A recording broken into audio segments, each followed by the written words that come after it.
बरसाने में गुलाब नाम का एक निर्धन व्यक्ति रहता था। गुलाब पढ़ा लिखा कुछ नहीं था, पर सारंगी अच्छी बजा लेता था।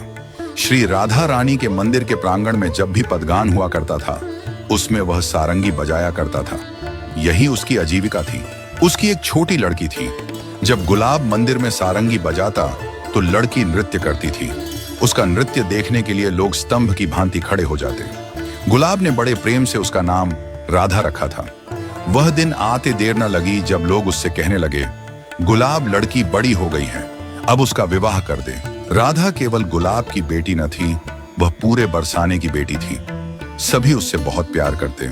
जब भी कोई गुलाब से उसकी शादी करवाने को कहता, उसका एक ही उत्तर होता, शादी करूं कैसे? शादी के लिए तो पैसे चाहिए ना। एक दिन श्री जी के मंदिर के कुछ गोस्वामियों ने कहा, गुलाब तू पैसों की क्यों चिंता करता है? उसकी व्यवस्था श्री जी करेंगी। तू लड़का तो देख। जल्दी ही अच्छा लड़का मिल गया। श्री जी ने कृपा करी।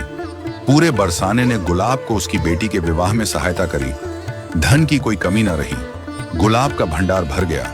राधा का विवाह बहुत धूमधाम से हुआ। राधा प्रसन्नता पूर्वक अपनी ससुराल विदा हो गई, क्योंकि गुलाब अपनी बेटी से बहुत प्रेम करता था और उसके जीवन का वह एकमात्र सहारा थी। राधा के विदा होते ही गुलाब गुमसुम सा हो गया।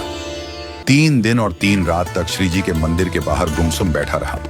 लोगों ने उसको समझाने का बहुत प्रयास किया, किंतु वह सुध-बुध खोए ऐसे ही बैठा रहा। न कुछ खाता था, न पीता था, बस हर पल राधा राधा ही रटता रहता था।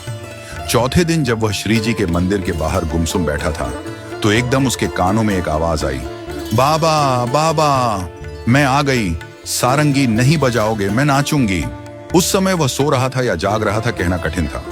मुंदी हुई आंखों से वह सारंगी बजाने लगा और राधा नाचने लगी।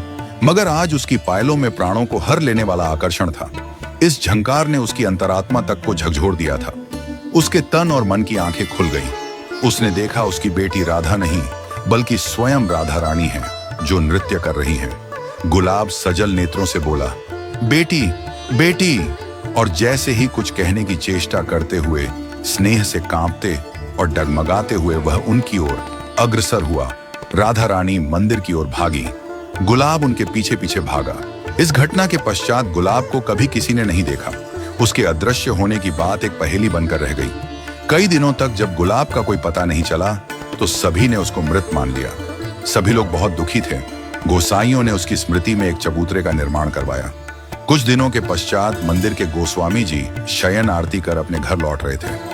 तभी पेड़ की झाड़ियों से आवाज आई, गोसाई जी, गोसाई जी। गोसाई जी ने पूछा, कौन? गुलाब झाड़ियों से निकलते हुए बोला, मैं आपका गुलाब।